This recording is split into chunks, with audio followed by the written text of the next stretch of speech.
정보를 듣고 그 샘플을 하나 얻어가지고 그 모레는 MK 그 대장간에 가고 국산으로 요걸 갖다가 왓도그를 만들어가지고 아이스바이 갖고 때려넣는 그러니까 좀 등반 속도가 좀 빨라지고 흑버지용에서는 친수크로 활용을 했고 이게 제일 많은 등반 초등반을 하는 데 있어서 도움이 되지 않았나 그런 생각이 듭니다.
알피니스트 신성우님께서 이 필름에서는 이제 완전히 감독으로 전환을 했습니다. 원래 감독이 영상에 출연하지 않잖아요. 신성우님도 인터뷰도 다 하셨습니다. 이제 인터뷰 영상에는 완전히 빠져 있는데 영상을 나중에 유튜브에도 올리실 계획이라고 하셔서 그 편집본에는 이제 직접 인터뷰 하신 내용도 조금 더 담아서 한 번 더 업그레이드 된 버전으로 만드셔서 유튜브에 게재해 주시면 너무 좋을 것 같습니다. 하강을 어떻게 하는지 포인트로 사전에 증거를 해야 됩니다. 그럼요. 가장 중요한 게 하강인데 하강 포인트를 모르고 누가 올라간다는 건 잠깐. 많은 분들이 가장 궁금해하셨던 이런 등반을 어떻게 했는지, 어떠한 계기였는지, 어떻게 준비했는지 그런 질문들을 먼저 준비를 했고요. 제가 한 분 한 분께 신성우님 여쭤보면서 생각이 비슷하실 수도 있고 다르실 수도 있고 하나하나씩 이끌어내보도록 하겠습니다. 오광일님께서 등반을 하게 된 계기, 어렵거나 인상적이었던 순간, 등반 시도 과정이 궁금합니다. 라고 신성우님께서 답변해 주시면 좋을 것 같습니다. 계기를 말씀드리면 되나요? 계기? 그리고 시도 과정까지 말씀해 주시면 좋을 것 같습니다. 계기가 제가 좀 어릴 때, 한 2010년 네? 그때 아니, 별로 안 어려워요. 지금보다 어릴 때 2010년대 그 좌우벽 믹스 등반을 많이 했어요. 성우기도 마찬가지고 하면서 선배님들이 그 토항 링크를 시도했다는 얘기를 저도 들었고 그래서 그때 하려고 했었는데 그때 못했죠. 그때 빈벽하고 우벽 링크는 했었는데 좌벽까지 링크를 하려고 했었는데 그때 릴레이가 없어가지고 못했어요. 그때 욕심을 좀 내려놓고 같이 하려고 했다면 성욱이한테 하고 같이 하거나 뭐 성훈이 이런 등반가들하고 했으면 그때 했었을 거예요. 그래서 근데 못하고 세월이 지났는데 좀 더 가면은 못하잖아요. 그래서 해야겠다 생각을 하고 방법을 찾고 있다가 이제는 욕심을 좀 내려놓고 같이 할 수 있는 사람을 찾아야겠다 해서 이제 요번에 프로젝트를 진행해서 여기까지 오게 된 거죠. 어렵거나 인상적이셨던 순간들도 있으실까요? 어려웠던 게 등반을 안 한 지 오래돼가지고 좌우벽에 등반 라인이 찾기가 굉장히 어려웠어요. 바위길도 등반을 안 하면 사라집니다. 그래서 본등반 할 때도 좌벽 1피치는 어디로 가야겠다고 결정 못했어요. 그때 본등반 할 때 좌벽 1피치를 왼쪽으로 가다가 추락을 했어요. 등반 라인이 아닌데 착각을 해서 추락을 하고 다시 생각을 해보니 이 오른쪽의 라인이 보여서 이제 겨우 1피치로 올라갔죠. 등반 라인으로 찾는 게 제일 어려웠습니다. 그럼 이번에는 문성우님께 등반을 하면서 예상하지 못했던 난관 그리고 돌파 과정 그리고 이 등반이 두 분께 어떤 의미를 가지는지는 같이 대답해 주시면 좋을 것 같습니다. 사실 등반은 어느 정도 다 예상이 됐습니다. 그래서 예상하지 못한 난관은 별로 없었고요. 아까 뭐 소대도 좀 말씀을 드렸지만은 등반 중에 일어날 수 있는 뭐 여러 가지 과정 중에 뭐 추락이라는 부분이 가장 크잖아요. 근데 이제 추락이라는 것도 크게 추락할 수 있는 부분들이 충분히 여지가 있기 때문에 그런 이제 확보물관에 좀 부담스러운 부분이 있었지만은 어쨌든 꾸역꾸역 올라가다 보니까 그 부분도 어떻게 해결이 되더라고요. 그렇기 때문에 예상치 못했던 건 없었던 것 같습니다. 예전에 한번 또 등반했던 그런 또 경험이 있었기 때문에 또 그런 것들을 아니까 또 거기에 맞게 또 준비를 한 거고요. 저는 솔직히 저한테는 그 그냥 개인적인 그런 꿈, 버킷리스트 같은 겁니다. 조금 더 많이 젊은 시절, 더 많이 젊은 시절에 누구나 그 당시에 했던 클라이머들은 옛날에 선배들이 했던 그런 것들을 많이 동경해왔습니다. 물론 이제 그 당시 뭐 인어데이 같은 거는 뭐 알지도 못했었고요. 그렇지만 연장 등반이라는 것들이 하나의 그때 트렌드가 있었기 때문에 그런 등반에 대해서 뭔가 갈망은 항상 있었어요. 신성님께서는 이 등반이 어떤 의미를 가지는지 그리고 두 분께 다 드리고 싶은 질문은 또 다른 프로젝트는 어떤 것들이 있는지 이게 밀린 숙제고 이 한계를 확인하는 그런 의미였어요. 내가 어디까지 등반을 할 수 있는가 이거를 확인하는 코스였습니다. 계획. 네, 앞으로의 계획은 근데 이너데이 시리즈를 생각을 하고 있어요. 그 알프스에서 그랑주라스하고 아이거 이너데이 등반을 생각을 하고 있습니다. 저는 특별히 이렇게 계획을 잡는 편이 아닙니다.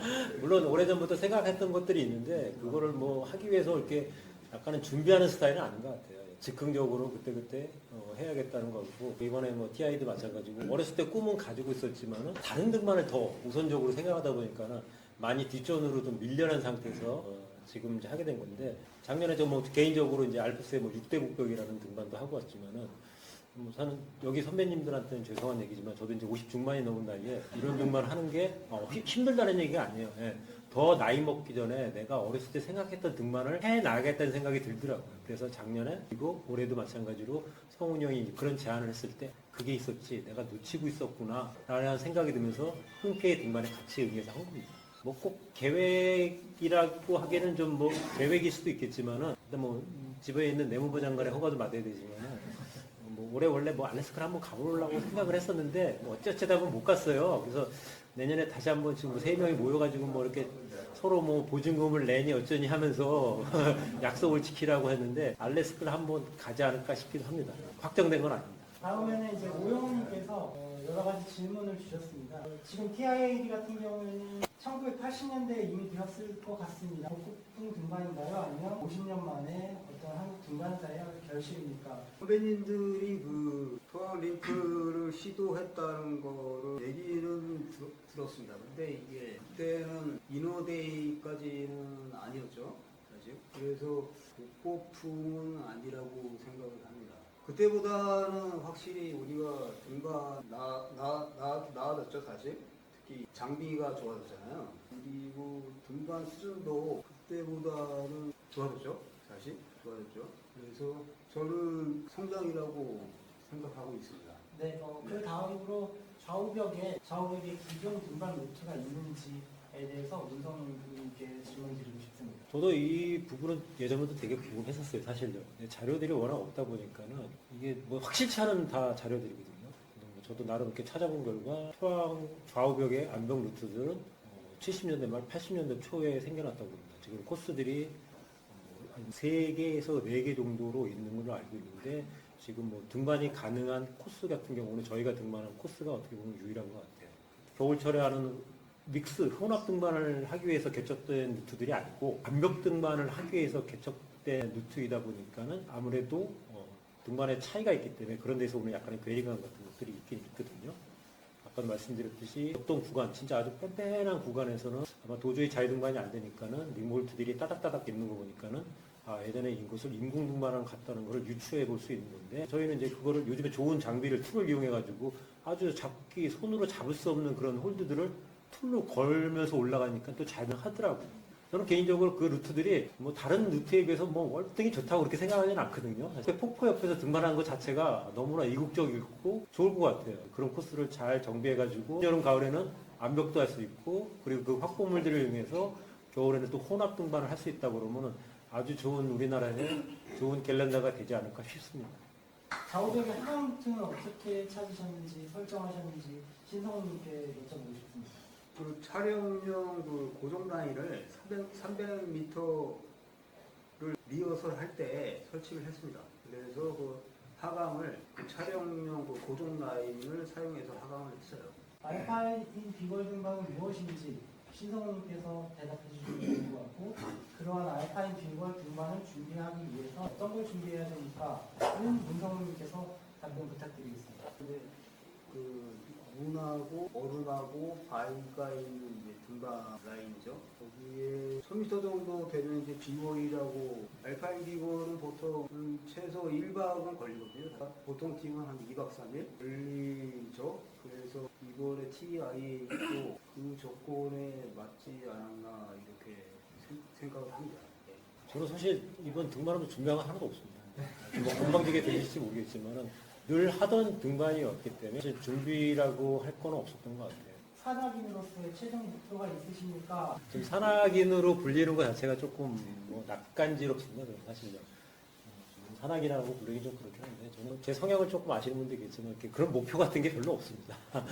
즉흥적으로 많이 이루어지다 보니까는 그때그때 하는 거고, 뭐 최종이라는 건 없습니다. 예, 제가 항상 뭔가를 하다가도 야 저거 하고 싶다 그러면 덤벼드는 스타일이기 때문에 앞으로도 그렇게 할 것 같아요. 최종 없이 그냥 그때그때 상황에 맞게 뭔가 좋은 목표가 생긴다 그러면은 그걸 하기 위해서 아마 매진하지 않을까 싶습니다. 죽을 때까지 등반하는데 그거는 저도 마찬가지예요. 그러면은 죽어야 제가 개인적으로 봐온 분들인데 그러한 진정한 알프니스트들이 아닌가 싶습니다. 등반을 지속하기 위해서 필요한 것은 무엇이라고 생각하십니까? 저 두 가지인 것 같아요. 끝까지 버틴다 하고 될 때까지 한다. 이 두 가지라고 생각을 합니다. 어떻게 보면 뭐 비슷한 맥락인 것 같은데 저는 그냥 간절함인 것 같습니다. 네. 무언가를 하는 그런 간절함이 있어야지 내 머릿속에 있는 생각을 몸으로 실천할 수 있다고 생각하거든요. 신광신님께서 젊은 등반가들이 별 관심이 없을 줄 알았는데 멋진 등반을 해줘서 고맙고 감사함을 전합니다. 루트 정비를 할 수 있으면 더 좋겠습니다. 이 코멘트에 대해서 어떻게 생각하시나요? 내일 모레면 한갑인데 저도 이제 50 중반이 넘었거든요. 이게 우리가 하는 등반이 맞아? 이렇게 농담 삼아서 한 얘기가 있습니다. 어떻게 보면은 선배님들 앞에서는 아직 젊은 어린 등반가이지만은 또 한편으로는 어느 정도 나이가 어떤 노련미가 있는 그런 등반가 있는데 뭐 늘 하던 등반이기 때문에 사실 뭐 그런 칭찬을 받는 게 너무 이렇게 과분하다고 생각합니다. 사회자인 저는 두 분께서 등반하실 때 처음부터 시작부터 끝까지 토항토 하단에서 대기를 하고 있었는데 말씀하신 것보다 우벽이 컨디션이 안 좋아서 대기하는 저한테는 낙석이 엄청나게 많았고요. 굉장히 위험해서 처음에 대기하는 장소에서 약간 오른쪽으로 가서 또 떨어진다 하면서 굉장히 드라이한 컨디션이어서 아주 조그만 낙석이지만 저한테 떨어지는 건 굉장히 많은 양의 모래와 바위가 떨어졌던 기억이 있습니다. 사실 토항석의 우벽과 자벽이 등반 가능한 줄을 몰랐습니다. 사실 80년대, 90년대에는 여름에 암벽 등반을 했던 곳이다 라는 것을 알게 되었고, 그런데 왜 우리는 지금 여기 등반을 못하는 걸까? 여름에도 겨울에도 피톤도 많고 어떤 링볼트도 많은데 이 등반이 왜 명맥이 끊겼을까라는 그런 아쉬움이 좀 남더라고요. 예전엔 등반이 됐지만 현재 등반되고 있지 않은 루트들, 그런 벽들이 혹시 더 있는지 두 분께 여쭤보고 싶습니다. 이미 개척됐다가 폐쇄된 길들이 있죠. 뭐 대표적으로 설악산, 장군봉, 남서벽, 권시경님이 개척하신 북한산의 낙화암도 있고, 좀 오래됐죠. 한 6, 7년 전에 저희가 수문벽 쪽에 코스를 하나 보수를 했습니다. 원래는 개척을 하려고 갔었는데 너무 라인이 끝내줘가지고 갔었는데 선배님들이 등반을 한 적이 있었고 거기를 일단은 보수를 했습니다. 그리고 등반까지 다 마친 상태에서 개척자를 찾아보려고 했는데 사실 개척자를 그 당시에 찾지를 못했어요. 나중에 선배님들을 통해서 그 개척하신 분을 알게 됐고 거기가 수문벽 10번, 여러분들이 잘 아시는 수문벽 암장 있죠. 수문벽 암장이 1번부터 7번까지 있거든요. 그 연장상으로 수문벽 10번이 있었는데 그 수문벽 10번이라는 걸 알게 됐습니다. 그리고 공단에서 그거에 있어서는 등반을 못한다고 하진 않더라고요. 그것들을 잘 이용한다고 그러면, 활용한다고 그러면은 좀 예전의 루트들이지만은 다시 새롭게 부활시키지 않을까 싶기도 합니다. 1983년 마산 무학산악회에서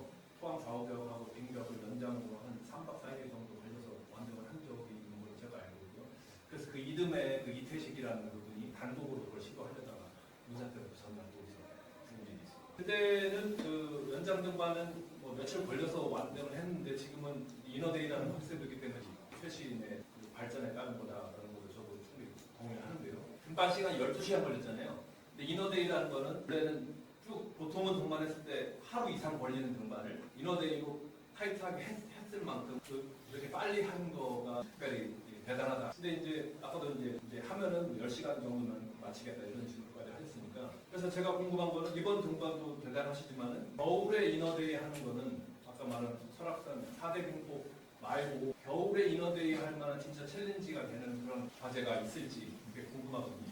극한의 등반 대상지가 있을까요? 그거는 자신이 의미를 부여하면 될 것 같은데요.